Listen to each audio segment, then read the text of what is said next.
الذين صبروا وعلى ربهم دیمەنی بەرزڕاگرتنی شەوانی قەدر و گەرم و گوڕی و جۆش و خرۆشی توێژی گەنجانە لە مزگەوتەکانی ڕانیە. اللهم دمرهم بقوتك يا أعز يا كريم. هەمووان خەویان لە چاوی خۆیان تۆراندووە و تا بەرەبەیان پەرستش دەکەن بە ئومێدی ئەوەی خوددا لە خۆیان ڕازی بکەن و لە خێر و بەرەکەتی شەوی قەدر بێبەش نەبن.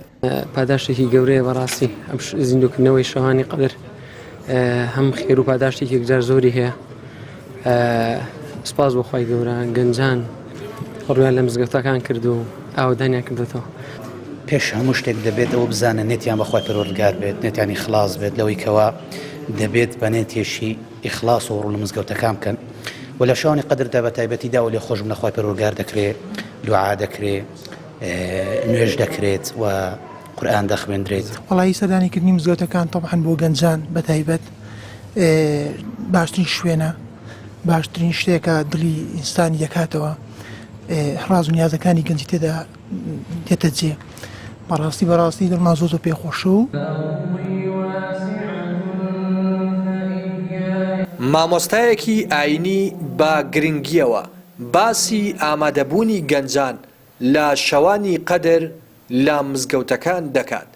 ئامۆژگاری چین و توێژەکانی تریش دەکات کە دەشەوی کۆتایی مانگی ڕەمەزانی پیرۆز لە مزگەوتەکاندا بمێننەوە و خۆیان لە خێر و بێری شەوانی قەدر بێبەش نەکەن.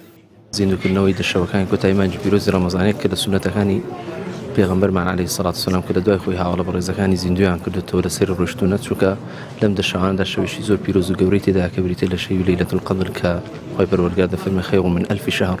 بۆ سوپاس بە خۆی پەروەردگار لە کوردستانیشدا خەڵکی خۆمان بە تایبەتی چینی گەنجان زۆر تامەزرۆن بە جۆش و خۆشەوە بەشدارن لە زیندووکردنەوەی ئەم شەوانە، ڕای دەگرن بە شەو نوێژکردن، بە دوعاکردن، بە قورئان خوێندن، بە بەرزکردنەوەی نزا و ئاوات و خۆزگەکانیان بۆ لای خۆی پەروەردگار کە داوا دەکەین لە خۆی گەورە نزا و دوعا و پایڕاونەوەی هەملایەکی قبوڵکە.